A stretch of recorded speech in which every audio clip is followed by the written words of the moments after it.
Hello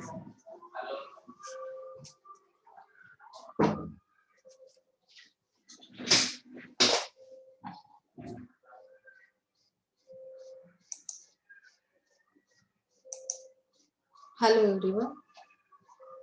आजच्या rural मार्केटिंगच्या लेक्चरमध्ये पुन्हा एकदा सर्वांचं स्वागत. आज आपण थर्ड युनिट स्टार्ट करतोय. त्यामधला पहिला पॉइंट जो तुमचा थर्ड युनिट म्हणजे 5वा चॅप्टर आपला ऍक्च्युअली चालू होतोय, मार्केटिंग मिक्स. मार्केटिंग मिक्स कुठले आहेत? आता जर तुम्ही माझ्या समोर असता तर तुम्हाला 4 P's जे आहेत किंवा 4 A's जे आहेत ते याच्यामध्ये स्टडी करायचे. Relevance of rural marketing mix किंवा इंट्रोडक्शन. तर जनरली मार्केटिंग मिक्सचा स्टडी बघा, तुम्ही जर इंडेक्स पाहिली तर त्यामध्ये तुम्हाला 4 A's किंवा 4 P's दिलेल्या नाहीयेत. Relevance of marketing mix of rural market असं दिलंय. तर आपण त्याची इंडेक्स बघून काय करणार आहोत की त्यामध्ये जे सब टॉपिक्स आहेत 4 P's आणि 4 A's ते सुद्धा स्टडी करणार आहोत.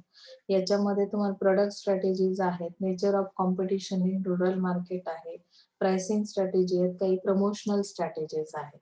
म्हणजे तसा हा छोटासा युनिट आहे आपला. त्यामुळे 1-2 लेक्चर मध्ये संपेल. तर आपण थोडस याला स्पीडली घेतलंय कारण की मार्केटिंग बद्दल जनरली आपण आपल्या सगळ्यांना अवेअरनेस आहे. मार्केटमध्ये आपण सगळेजण असतो, त्यामुळे समजण्यासाठी खूप इझी असा टॉपिक आहे.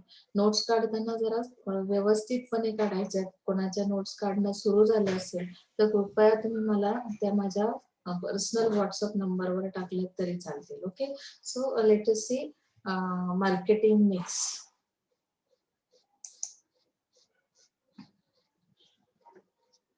What is meant by marketing mix? It is a mixture of important ingredients or elements or components or variables like product, price, place and promotion.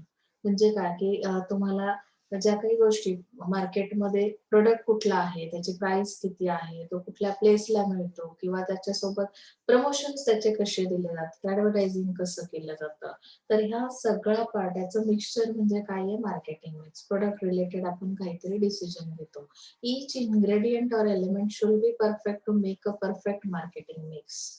म्हणजे काय की मार्केटिंग मिक्सचं सक्सेस कशावर डिपेंड आहे? अगर हमें मार्केट में सही से बिजनेस करना है, बिजनेस में प्रॉफिट चाहिए, तो हमें क्या करना पड़ेगा? तो मार्केटिंग मिक्स का स्टडी करना पड़ेगा. अगर परफेक्टली हम लोग मार्केटिंग मिक्स का स्टडी करेंगे तो शायद पॉसिबल है मार्केट में हमें लीडरशिप मिल सकती है या मैक्सिमम हमारा सेलिंग हो सकता है. One fault in any of the element can result in the failure of marketing efforts. यानी कि इन चारों चीजों में से जो प्रोडक्ट, प्राइस, प्लेस, प्रमोशन है, इसमें से एक पे भी आपका ध्यान नहीं रहा तो शायद आप मार्केटिंग एफर्ट्स जो है उसे सक्सेस नहीं मिलेगा मार्केट में. तो यहाँ पे मार्केटिंग मिक्स इसके लिए बहुत जरूरी है. एलिमेंट्स को स्टडी करते वक्त हमें क्या स्टडी करना है? इसके एलिमेंट्स भी दिए मार्केटिंग एलिमेंट्स के, speed, packaging, people, branding and selling. ये एलिमेंट्स है, इसके ऊपर भी हमें ध्यान देना होता है. तो जनरली अभी रिलेव्हन्स ऑफ मार्केटिंग मिक्स यानी की ज्याला आपण समर्पकता असं म्हणतो. म्हणजे सिमिलॅरिटीज काय आहेत रिलेव्हन्स ऑफ मार्केटिंग मिक्स? तर यामध्ये India constitutes 12.2% of world's consumers. This large consumer base, which is fundamentally distinct from its urban counterpart. Rural marketing study करतो म्हणजे जनरली आपण मार्केटिंग मिक्स स्टडी करताना सुद्धा काय करणार आहोत? अर्बन आणि रुरल स्ट्रक्चर जे आहे ते कम्पेअर केलं जाईल इथे. सो आपल्या इंडियाचा जे काही स्टडी केला गेला वर्ल्ड कन्झ्युमर्स जे आहे टोटल, तर त्यामध्ये 12.2% कस्टमर्स जे आहेत ते आपले कसे आहेत की अर्बन काउंटर पार्ट मध्ये येतात किंवा त्यासाठी ज्या काही स्ट्रॅटेजीज अप्लाय केले जातात इंडियन मार्केटमध्ये तर त्या कशा आहेत, त्याचे सेगमेंट्स कसे बनवलेले आहेत, यामध्ये सगळ्यात जास्त रोल कुठल्या प्रोडक्ट्सचा आहे किंवा यामध्ये FMCG चे प्रोडक्ट्स मेन्शन केलेले आहेत की HUL काय आहे, ITC काय आहे, कोका कोला, टाटा टी, त्यांनी कुठल्या स्ट्रॅटेजीज अप्लाय केलेल्या आहेत, रुरल मार्केटसाठी कुठल्या आहेत, अर्बन मार्केटसाठी कुठल्या आहेत. तर याचा स्टडी जनरली आपल्याला या रिलेव्हन्स मध्ये करायचा आहे. Reason for this are sorry, the companies are more concerned about occupying rural market than urban market. Reason for this are clear: huge availability of consumers which are untouched by many firms, hence less competition.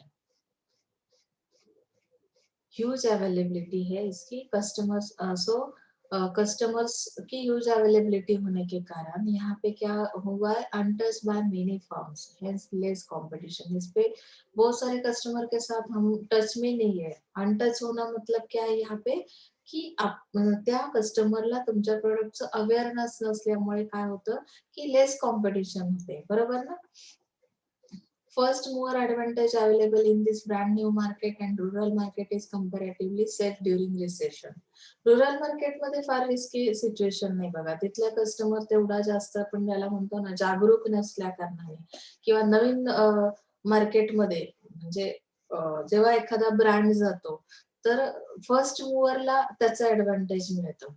म्हणजे काय की firstly जो response देईल त्या प्रोडक्टला, त्या ब्रँडला, तर इथे तसं रुरल मार्केट कसं आहे, सेफ आहे। कशासाठी, ड्युरिंग रिसेशन, म्हणजे एखादा ब्रँड मार्केटमधून काही काळ जरी गेलं म्हणजे त्याचं प्रोडक्शन थांबलं तरी फार फरक पडत नाही रुरल कस्टमरला as compare to urban customer. Okay, म्हणजे आता आपल्याला मार्केटिंग मिक्स जे आपण स्टडी करतोय तर ह्याचा फारसा इम्पॅक्ट रुरल मार्केटवर होत नाही। ओव्हरऑल तुम्हाला रिलेव्हन्स मध्ये हे समजून घ्यायचंय की एक जसं आता मी तुम्हाला फेअर अँड लवलीचं एक्झाम्पल सांगितलं की काही रेग्युलर कस्टमर आहेत, पण अर्बन कस्टमर आणि रुरल कस्टमरचं जर कंपॅरिझन केलं तर एखादा प्रोडक्ट जर काही काळ गेला तर ते लगेच स्विच करतात, दुसऱ्या ब्रँडकडे स्विच होतात। पण रुरल कस्टमरचं तसं असत नाही, म्हणजे एखादा अवेलेबल नाहीये म्हणून फरकही त्यांचा अडणार नाहीये। म्हणजे इथे रिलेव्हन्स शिकताना तुम्हाला त्या प्रोडक्ट बद्दल अर्बन मार्केट आणि रुरल मार्केटचा स्टडी करावा लागेल। इथे व्हेरिएबल्स दिलेले, variables of marketing mix helps the companies to consider how much they will charge for the product or service. म्हणजे एखाद्या प्रोडक्टची जी काही प्राइस आहे किंवा सर्व्हिसची प्राइस आहे ती डिसाइड केली जाते मार्केटिंग मिक्सच्या थ्रू। म्हणजे प्राइस सुद्धा यामध्ये मॅटर आहे। त्यानंतर as well as when and where the product will be sold, यानी कि यहाँ पे प्लेस को भी देखा जाता है। प्राइस पे कॉन्सेंट्रेशन है मार्केटिंग मिक्स का, प्लेस पे कि कहाँ पे सेल करना है। Perfect rural marketing mix means putting the right effort in the right place at the right price at the right time also. म्हणजे तुम्हाला मार्केटिंग मिक्सवर एफर्ट घ्यायचे म्हणजे काय करायचं आहे एक्झॅक्टली, तर हे हार्ड वर्क आहे। इथे तुम्हाला रुरल कस्टमरच्या वॉन्ट्स काय आहेत ते जाणून घ्यावं लागेल। ती फिगर एकदा समजली की तुम्हाला राईट टाइम कुठला आहे, मार्केटमध्ये एखादा प्रोडक्ट जेव्हा पाठवला जातो तेव्हा तो प्रोडक्ट कुठल्या सीझनला, कुठल्या प्लेसला, जसं आपण बघतो की नाही हॉलिवूड बॉलिवूडची काय स्ट्रॅटेजी आहे की जनरली समर सीझन जेव्हा हॉलिडेज असतील, जास्त कस्टमर तुम्हाला अवेलेबल असेल अशा पिरियडमध्ये एखादा नवीन मूवी, एखादी नवीन फिल्म मार्केटमध्ये येते। त्याचं कारण काय, जास्ती मैक्सिमम कस्टमर आपको मिलना चाहिए, उसकी वजह से हमें समझ में आता है कि अभी सेल कितना होगा। समजतंय ना, राइट टाइम, राइट प्लेस आणि राइट प्राइस त्या याची प्रोडक्टची किंवा सर्व्हिसची असेल तर तुम्हाला कस्टमरच्या वॉन्ट्स नीड्स कळतात आणि त्याचा रिस्पॉन्स कळतो आणि त्यामुळे तुम्हाला प्रॉफिट पण मिळू शकतं। आलं लक्षात। इथे पुढचा पॉइंट येतो त्यामध्ये 4 पीज। आता 4 पीज जे आहेत ते आपण त्या स्टडी करणार आहोत। नवीन जे मार्केटिंगचे स्टुडंट आहेत ज्यांचा आजपर्यंत मार्केटिंग ह्या विषयाशी काही संबंध नाही, त्यांना फक्त 4 पीज समजले तरी पूर्ण मार्केटिंग समजलं असं कन्सिडर केलं जातं। लक्षात येतंय? मार्केटिंगचा हा बेस आहे। जसं आपण म्हणतो ना, मला जर बाराखडी येत नसेल, अ ब क ड येत नाही किंवा एबीसीडी येत नाही तर ती भाषा मी कशी शिकणार आहे? तशी ही एबीसीडी आहे किंवा ही बाराखडी आहे त्याची मार्केटिंगची। त्यामुळे ह्याच्यावर पूर्णपणे लक्ष द्यायचं। Marketing mix is a crucial tool to help understand what the product or service can offer and how to plan for successful product offering. म्हणजे एखादा प्रोडक्ट जेव्हा ऑफर करायचा आहे मार्केटमध्ये तुम्हाला कस्टमरसाठी, एखादी सर्व्हिस द्यायची आहे, तर नक्की आपल्याला ती कशी प्रोव्हाइड केली जाईल याच्या संदर्भात आपल्याला काय स्टडी करावा लागेल की प्राइस, प्रोडक्ट, प्रमोशन आणि प्लेस या गोष्टींचा विचार करावा लागेल। But the 4 P's serve as a great place to start planning for the product or even to evaluate an existing product offering. Following are the marketing mix elements for rural segments. आता यामध्ये तुम्हाला generally काय करायचंय की काही segments केले जातात। Rural segments. आता प्रोडक्ट मिक्स मध्ये काय केलं जातं, the product for the rural markets will have to simpler, easy to use and service or mention. म्हणजे काय, की प्रोडक्ट मिक्सचा विचार करताना तो प्रोडक्ट कसा असला पाहिजे रुरल मार्केटमध्ये जेव्हा तुम्ही पाठवताय तो कसा असला पाहिजे, खूप सिम्पल इझी टू यूज. जे खूप हेवी प्रोसेस काहीतरी आहे, कॉम्प्लिकेशन्स आहेत त्यामध्ये किंवा रिस्की आहे, तर असे प्रोडक्ट्स रुरल कस्टमर परचेसच करत नाही. आलं लक्षात. काही टेक्नॉलॉजी बेस असतील, मग टेक्नॉलॉजीचं फार नॉलेज नसल्या कारणाने आपण ते प्रोडक्ट्स घेत नाही, आपणही रुरल मार्केटमध्ये येतो. तर यामध्ये त्यांनी सांगितलं की तो इझी असावा, easy to use. Consider the example of tractors. One of the reason of Acres' success in the tractor market has been the ease with which it can be serviced and mentioned in the rural areas itself. This has been different from Escorts, which marketed Ferguson brand of tractors. More complicated and difficult to be serviced or mentioned by the rural mechanics. A Ferguson tractor owner had to call mechanic from the nearby city to service it. म्हणजे service, after sale service कशी आहे, near by प्लेसला असेल तर rural customer 100% घेतो. इथे tractor सारख्या एका प्रॉडक्टचं example दिलंय की एकरचा ब्रँड आहे तो कसा आहे आणि त्याच्याशी कम्पेअर केलं एस्कॉर्टचा जो ब्रँड आहे त्याची नियर बाय सर्व्हिस आहे का. मग त्या पद्धतीने रुरल मेकॅनिक्स जर ती सर्व्हिस देऊ शकत असतील तर पॉसिबल आहे की आपण त्याला काय करू, प्रेफरन्स देऊ. पण अदरवाईज त्याची सर्व्हिस जर जवळपास मिळत नसेल तर रुरल कस्टमर त्या प्रोडक्ट्स कडे फार अट्रॅक्ट होणार नाही. म्हणजे आफ्टर सेल सर्व्हिसेसचा सुद्धा कस्टमर विचार करतो. फक्त तुम्ही एखादं एक्सपेन्सिव्ह ब्रँड परचेस केलं आणि त्याला रिपेअरिंगसाठी खूप डिस्टन्सवर जर जावं लागत असेल तर आपण त्याचा विचार करतो का, नाही करत. कारण की जेवढा खर्च आपण कधी कधी कर्ज काढून काही लोक एखादी वस्तू घेतात किंवा इन्स्टॉलमेंटवर घेतात, मग अशा केसमध्ये मेंटेनन्स त्याचा जर करायचा आला तर त्याच्यासाठी पुन्हा तो खर्च परवडणारा नसतो. कारण आपली जी रुरल मार्केटचा आपण एन्व्हायरमेंट स्टडी केलं त्यामध्ये इकॉनॉमी कशी आहे तेवढी स्ट्रॉंग नाहीये. त्यामुळे आपल्याला इथे हा विचार करावा लागतो. Product packaging needs to be functional and capable of dispensing smaller units of the packet product. म्हणजे काय की सॅचेट मधलं पॅकेजिंग त्यांना अपेक्षित आहे, लेस प्राइस असणारं प्रोडक्ट अपेक्षित आहे. मग त्यांनी टीचं, शॅम्पूचं, टूथपेस्ट, पान मसाला असे एक्झाम्पल्स दिले. टोमॅटो केचप सुद्धा तुम्हाला स्मॉल पाउच मध्ये मिळतो. म्हणजे काय की ते प्रोडक्ट्स वापरतात पण अगदी बिग साईज मध्ये, बिग क्वांटिटी मध्ये किंवा खूप हाय प्राइस असणारे प्रोडक्ट्स ते परचेस करत नाही. मग त्यामध्ये त्यांनी सांगितलंय की हे जे smaller size products of well known products like Colgate, Lux, Liril, Cinthol असे सुद्धा प्रोडक्ट्स यामध्ये स्मॉल साईज मध्ये अवेलेबल होतात. त्यामुळे त्यांची एक आयडेंटिटी त्या कस्टमरच्या माइंड मध्ये असते. आलं लक्षात.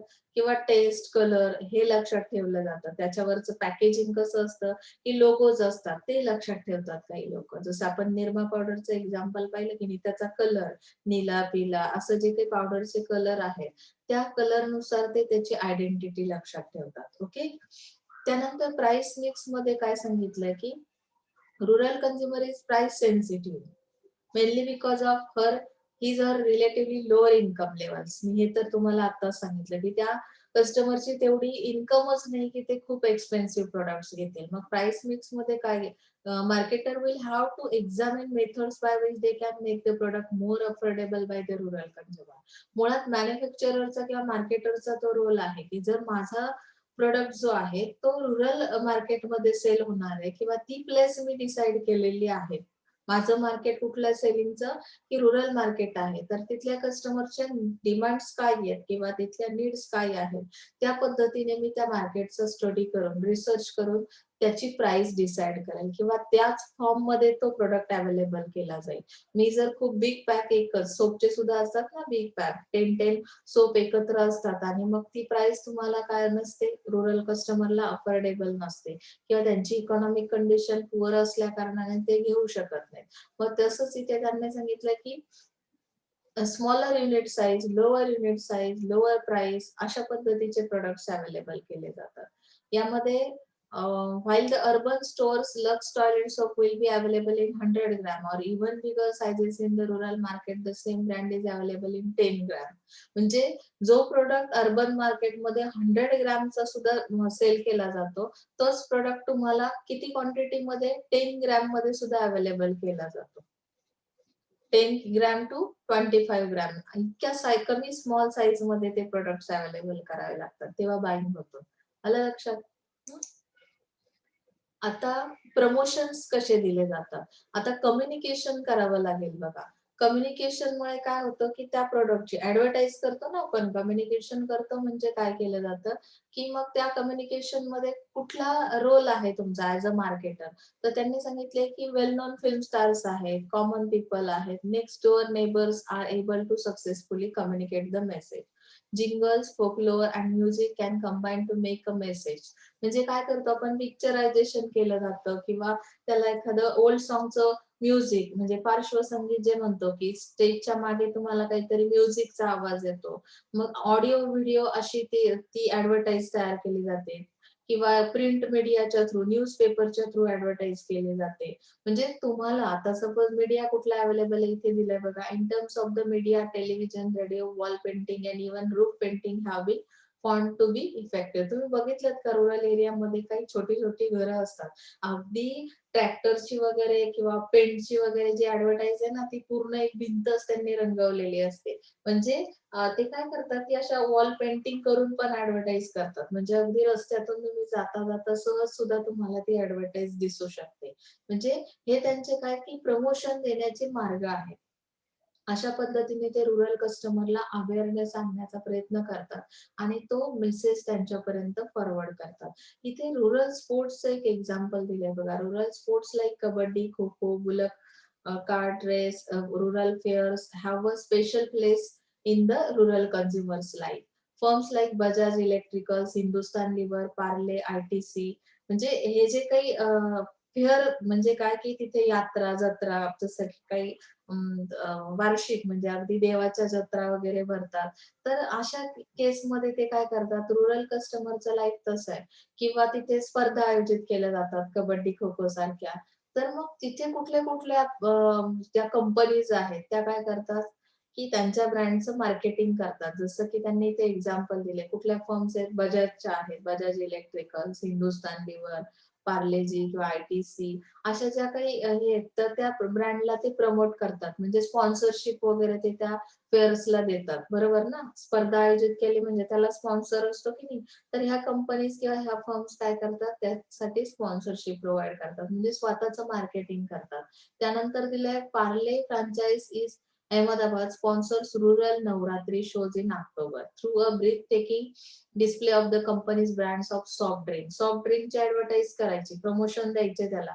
मग कशी ॲडव्हर्टाइज करणार? तर नवरात्री उत्सव जो असतो, गावाकडे असतो की नाही आपल्याकडे असतो. म्हणजे 9 दिवस तुम्ही दांडिया वगैरे खेळता.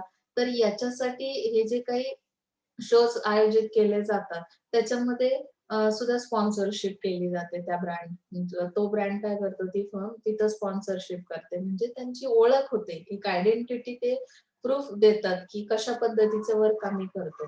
आणि त्यामुळे तिथे झटकन कस्टमरला अवेअरनेस येतं. मग त्यांचं एखादं ब्रँड मार्केटमध्ये सेलला गेलं, की आपण बोलतो, की नाही तो स्पॉन्सर होता ना, म्हणजे ती लोकं चांगली आहेत किंवा त्यांच्यावर ट्रस्ट केला जातो.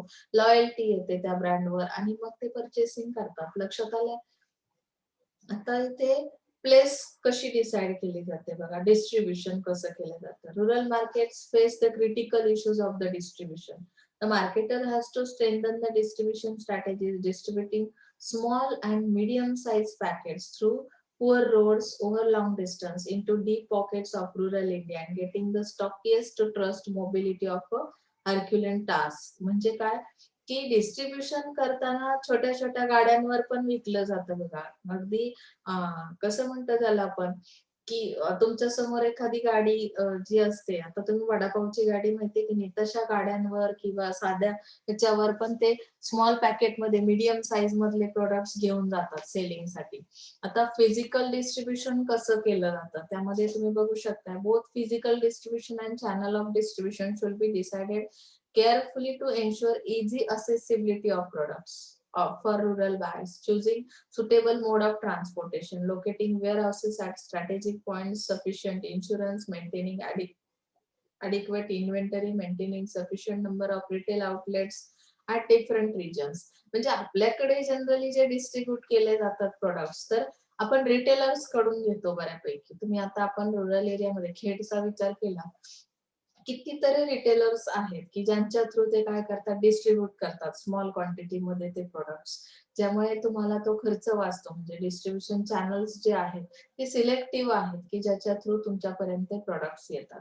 आता यामध्ये इनडायरेक्ट चॅनल कुठले आहेत आता ही स्कॅटर्ड पॉप्युलेशन आहे रुरल एरियाची एकाच प्लेसला तुम्हाला खूप जास्त कस्टमर आढळणार नाही. मग इथे काय केलं जातं की 2 level channels म्हणजे wholesalers are located to urban and semi urban to serve urban and rural retailers म्हणजे होलसेलर रिटेलर असा पार्ट येतो मॅन्युफॅक्चरर होलसेलर रिटेलर आणि मग फायनल कस्टमर. तर डिस्ट्रीब्युशनचा एक चॅनल आहे की ज्याच्या थ्रू प्रोडक्ट्स आणि सर्व्हिसेस प्रोव्हाइड केल्या जातात म्हणजे प्लेस कशी डिसाइड केली जाते. मग त्यामध्ये त्यांनी दिलं की रुरल जे काही for service marketing employees of rural branches and agents can do better jobs banking insurance investment satellite and cable connection cell phone auto sales and service म्हणजे काय की इथे किती टाईपच्या सर्व्हिसेस प्रोव्हाइड केल्या जातात रुरल एरियामध्ये. मग त्या आपण service industries are trying to penetrate the rural segment by deploying the specially train employees म्हणजे जेव्हा आपल्या मार्केट पर्यंत एखादा प्रोडक्ट येतो किंवा रुरल मार्केटमध्ये जेव्हा मार्केटरला एंट्री करायची असते तेव्हा वेल ट्रेन एम्प्लॉईजची अपॉइंटमेंट केली जाते. वेल ट्रेन म्हणजे काय की ज्याला त्या रुरल कस्टमरची लँग्वेज समजते बोली भाषा येते ज्यांच्या सोबत ते प्रॉपरली कम्युनिकेट करू शकतात त्यांचे प्रॉब्लेम सांगू शकतात तर असे एजंट्स तिथे लोकल एजंट्स काय केले जातात अपॉइंट केले जातात ज्यांच्या थ्रू तुम्हाला काय केलं जातं ऍडव्हर्टायझिंग केलं जातं किंवा सेलिंग केलं जातं. ओके आता 4P's रुरल मार्केटिंग मध्ये बघा कसं दिलंय की 4A's सुद्धा तुम्हाला हे करायचे हे जे 4P जसे आहेत तसे 4A's सुद्धा आहेत. हे मार्केटिंग टूल्स आहेत हे मार्केटिंग चॅलेंजेस आहेत.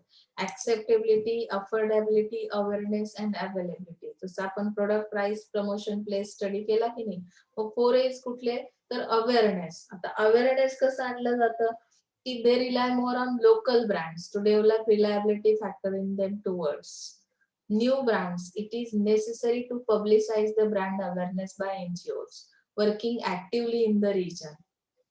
म्हणजे एनजीओच्या थ्रू ते अवेअरनेस आणण्याचा प्रयत्न केला जातो. नॉन गव्हर्नमेंट ऑर्गनायझेशन ज्या काम करतात this can be done through mouth publicity by any known resident of the same village. Each of all program of ITC is helping it in making brand image. म्हणजे awareness आणण्याचं काम. Awareness म्हणजे काय की त्यांना त्या गोष्टीचं नॉलेज प्रोव्हाइड करणं. मग ते नॉलेज नॉन गव्हर्नमेंट ऑर्गनायझेशन असतील किंवा ITC असेल की ज्याच्या थ्रू काय केलं जातं त्या ब्रँडची एक इमेज तयार केली जाते. Illiteracy makes them enable to read basic text about the brand identification. म्हणजे काय की सपोज तुमच्याकडे तिथली पॉप्युलेशन लिटरेट नाही असं इमॅजिन केलं रुरल कस्टमर मधली जी काही रुरल एरियातली आहे तर मग त्यांना तुमचा मेसेज कळणार नाही. टेक्स्ट मेसेज तुम्ही ऍडव्हर्टायझिंग साठी जो टाकलेला आहे अशा केसमध्ये तुम्हाला काय करावं लागतं की माउथ पब्लिसिटी करावं लागतं. It is easy to sell spurious products in rural market. RC Cola and Hello Chips, copy of Pepsi and Lay's respectively are getting sold widely. Copy करतात. आता तुम्ही साधं जे काही क्लिनिंग साठी आपण हेअर शॅम्पूज वापरतो त्यामध्ये मला वाटतं तुमचा जो सनसिल्क आहे किंवा क्लिनिक प्लस आहे तुम्ही त्याच्या पाऊचचे जे कॉपी केलेली बघा दुसरं जे ओरिजिनल ब्रँड आहे त्याचा लोगोज वगैरे वेगळे आहेत पण ते कळत नाही ना रुरल कस्टमर इलिटरेट आहे मग त्याचे कॉपी ब्रँड सुद्धा मार्केटमध्ये खूप जास्त सेल केले जातात.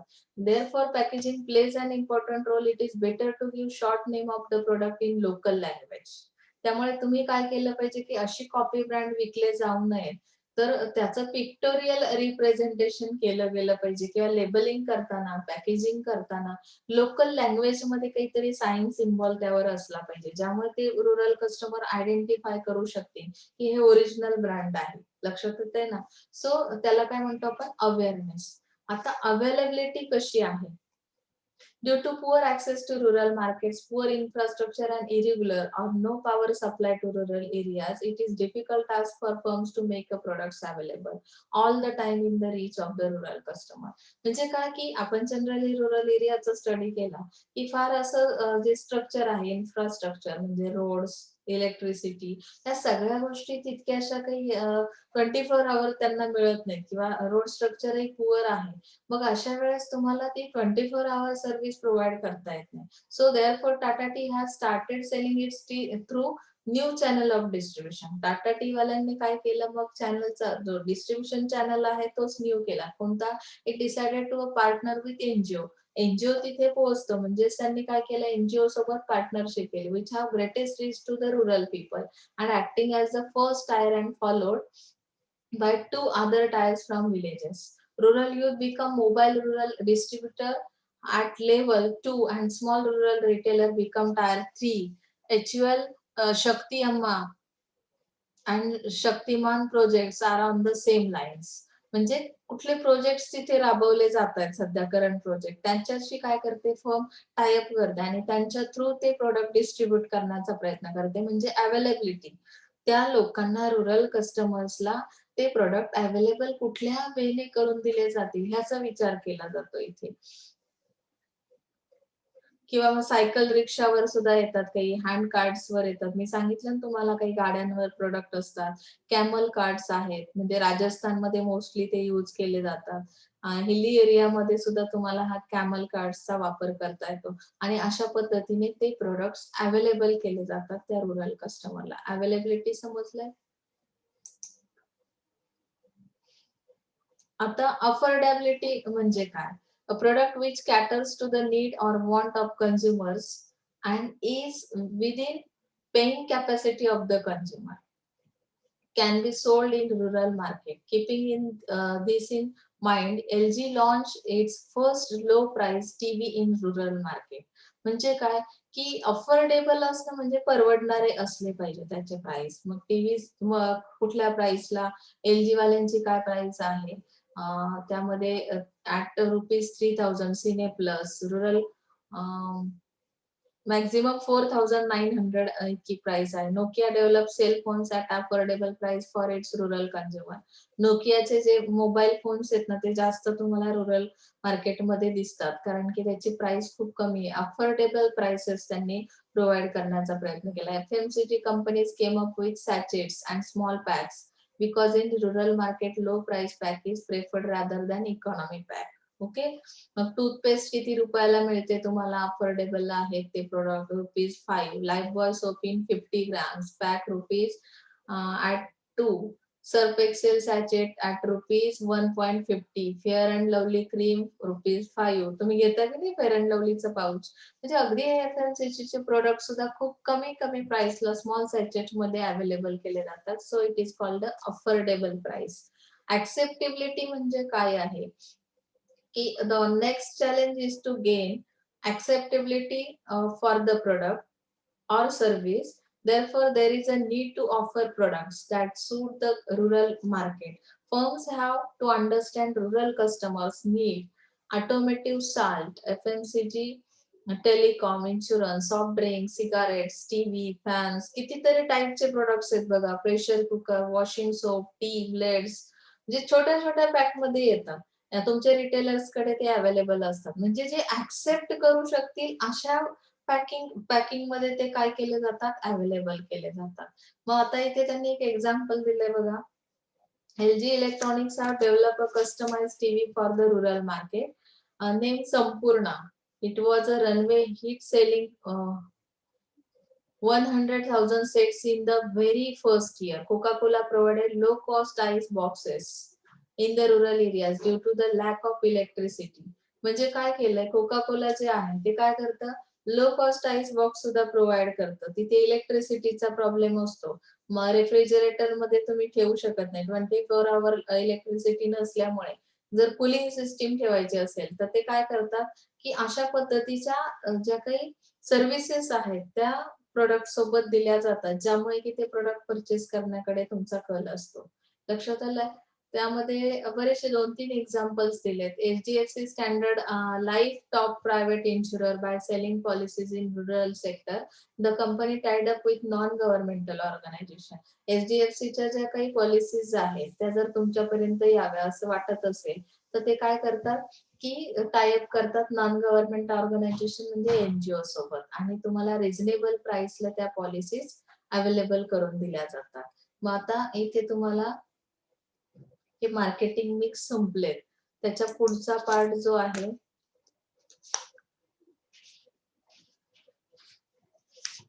सॉरी पुढे आहेत अजून 3. अवेलेबिलिटी पुन्हा दिलेलं आहे double I think so. Acceptability, availability हे डबल झालंय. अफोर्डेबिलिटी रिपीट अगेन झालेला हा टॉपिक. आपण वन टाइम घेतला म्हणजे 4H आपले झालेले आहेत. ही थोडी स्मॉल मिस्टेक आहे बुकची. तुम्हाला आता पुढचा जो पार्ट आहे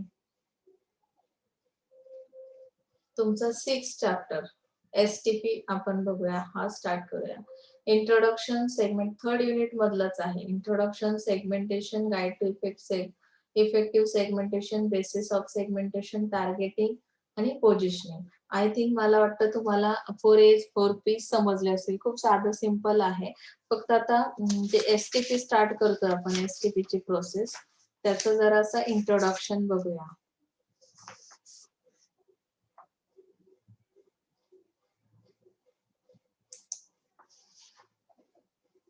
Companies are today developing different brands in different pack sizes and formulation to win over the consumers. Different people want different quantities and different mixes of benefits from the product they buy. Take detergents for example. HUL has Surf, Rin Shakti, Wheel powder to meet the needs of different income groups. Palmolive was 3 varieties of toilet soaps offering skin care benefits to 3 different types of skin of consumers. In reality, they are dividing the markets into attractive segments to reach them efficiently, serve them effectively, and achieve results economically. Segmentation, STP म्हणजे काय अगोदर ते समजून घ्या. Segmentation, targeting आणि positioning ह्या 3 steps आपल्याला कशा करायच्या आहेत. तर त्यासाठी त्यांनी इथे चार्ट दिलाय बघा. Identifying various bases of segmenting markets, developing profiles of market segments. Segments तयार करणं म्हणजे एक्झॅक्टली काय मी तुम्हाला अगोदरच्या लेक्चरला कदाचित सांगितलं असेल की कस्टमरचा जो बिग ग्रुप आहे. आता सपोज आपल्याला खेड एरिया आहे किंवा दापोली आहे म्हणजे सपोज रत्नागिरी डिस्ट्रिक्टचा आपण विचार करूया. टोटल रत्नागिरी डिस्ट्रिक्ट मध्ये किती कस्टमर अवेलेबल आहे. मग रत्नागिरीचा कस्टमर सगळा एकाच टाईपचा आहे का, त्यांचे नीड्स एकाच टाईपचे आहेत का, जसं आपल्याला इथे वरती सांगितलंय वरच्या पॅराग्राफ मध्ये की HUL चे किती प्रोडक्ट्स आहेत, मग ते कशा फॉर्म मध्ये अवेलेबल केले. डिफरंट इन्कम ग्रुप्स आहेत आपल्याकडे. कस्टमर जो अवेलेबल आहे त्यामध्ये व्हेरिएशन्स कशात आहेत की इन्कम ग्रुप वेगळा असल्या कारणाने त्यांची लाईफस्टाईल वेगळी आहे, त्यांचं कन्झम्पशन पॅटर्न डिफरंट आहे. म्हणजे ते कुठले प्रोडक्ट्स वापरतात त्यांची लाईफस्टाईल नुसार. तर हा फरक आहे कस्टमर मध्ये. मग आपण काय केलं की सेम सिमिलर लाईफस्टाईल असणारे, सेम सिमिलर इन्कम ग्रुप असणारे पर्सन्स एका पर्टिक्युलर ग्रुप मध्ये फॉर्म केले. म्हणजेच आपण काय केलं सेगमेंटेशन. ग्रुप ABC असं आपण काय केले ग्रुप्स तयार केले. कस्टमर दुसरा जो आहे तो अतिशय हायर इन्कम वाला आहे तो आपण एका ग्रुपमध्ये ठेवला. मिडल इन्कम वाला थोडासा दुसरा ग्रुप बनवला आणि मग प्रत्येक एका ग्रुपसाठी वेगवेगळा प्रोडक्ट. आता माझं एक प्रोडक्ट आहे पामोलिव्हचे प्रोडक्ट्स दिले त्यांनी टॉयलेट सोप. मग आता प्रत्येक कस्टमरचे हे कशी आहे म्हणजे त्याचं बिहेव कसं आहे. तो खूप हेल्थ कॉन्शियस आहे का. मग स्किन केअर साठी तुम्ही काय केलं की समजा टॉयलेट सोप आहे तर तो कशा पद्धतीचा पाहिजे, त्याच्यात काय इन्ग्रेडियंट्स असले पाहिजे. तुमचा जो सेगमेंट जास्त हेल्थ कॉन्शियस आहे त्यांच्यासाठी ते इन्ग्रेडियंट्स असणारे तुम्ही प्रोडक्ट्स अवेलेबल केले. दुसरा जो कस्टमर आहे प्राइस सेन्सिटिव्ह आहे म्हणजे लोअर इन्कम जी आहे ते स्मॉल याच्यामध्ये साईज मध्ये प्रोडक्ट जे आहे ते ऍक्सेप्ट करतात. मग त्या कस्टमरसाठी तुम्ही काय केले वेगळी प्रोव्हिजन केली. मग तुम्ही त्यांच्यासाठी प्राइस सेन्सिटिव्ह असल्या कारणाने स्मॉल पॅक मध्ये तोच प्रोडक्ट जो बिग साईज मध्ये एक्सपेन्सिव्ह प्रोडक्ट बनवलेला आहे हायर लेवल सेगमेंट साठी तोच तुम्ही काय केला रुरल पीपल साठी लोअर याच्यामध्ये हे केला. अवेलेबल केला तो प्रोडक्ट. म्हणजे 10 ग्रॅम, 50 ग्रॅम जसं आपण अगोदर पाहिलं की नाही, तसं ते प्रोडक्ट अवेलेबल केले. हे झालं सेगमेंटेशन. आता टार्गेटिंगमध्ये काय येईल, की मला पर्टिक्युलर त्या एका ग्रुपला टार्गेट करायचं. म्हणजे काय करायचं, की मला त्यांना हेवी ॲडव्हर्टायझिंग करावी लागेल त्या प्रॉडक्टची, ज्याच्यामुळे त्यांना अवेअरनेस येईल. जसं आपण 4 पीज आणि 4 ए स्टडी केले की नाही, मग अवेअरनेस आणण्यासाठी तिथे जास्त सेलिंग, मॅक्सिमम सेलिंग होण्यासाठी मला टार्गेट करावं लागेल. मग त्यामध्ये काय दिले, evaluating the market segment for their attractiveness, deciding the market coverage strategy. तुम्हाला कव्हर करायचंय मार्केट. कव्हर करण्यासाठी ॲट अ टाइम सगळा कस्टमर एकाच ग्रुपमध्ये घेऊन जर एकच ॲडव्हर्टाइज बनवली तर कदाचित जास्तीत जास्त मॅक्सिमम कस्टमर टार्गेट होणार नाही. मग तुम्हाला त्या मार्केटचं सेगमेंटेशन ग्रुपमध्ये करावं लागेल आणि पर्टिक्युलर एका ग्रुपसाठी वेगळा मेसेज, वेगळ्या फॉर्ममध्ये तो प्रॉडक्ट अवेलेबल करावा लागेल. पोझिशनिंग मध्ये काय, identifying set of possible competitive advantage of the brand, selecting the right competitive advantage and communicating the chosen competitive advantage to the target customer. जे टार्गेट केलेल्या कस्टमरच्या माइंडमध्ये त्या प्रोडक्टची पोझिशन क्रिएट करायची आहे. कॉम्पिटिटिव्ह ऍडव्हान्टेज मिळतं म्हणजे काय, की as compare to your customer competitor तुमचा प्रोडक्ट किती बेनिफिशियल आहे त्या टार्गेट केलेल्या ग्रुपसाठी, हे तुम्हाला काय करावं लागेल, प्रूफ करावं लागेल. मग त्याच्यासाठी तुमच्याकडे कुठल्या स्ट्रॅटेजीज आहेत त्या तुम्ही त्या अप्लाय करा त्या सेगमेंटवर, म्हणजेच त्या पर्टिक्युलर कस्टमरच्या ग्रुपवर. येते लक्षात? म्हणजे अशा पद्धतीने तुम्ही काय करत जायचंय, त्याचं मार्केटिंग करायचंय. लक्षात आलं? त्याच्या पुढचा जो पार्ट आहे तुमचा, ऍक्च्युअली सेगमेंटेशन स्टार्ट होत असेल. Guide to effective segmentation. आपण हा पार्ट पुढच्या लेक्चरला स्टार्ट करूया. आजच्यासाठी इथे थांबूया. मला वाटतं तुम्हाला मार्केटिंग मिक्स समजलेले आहेत.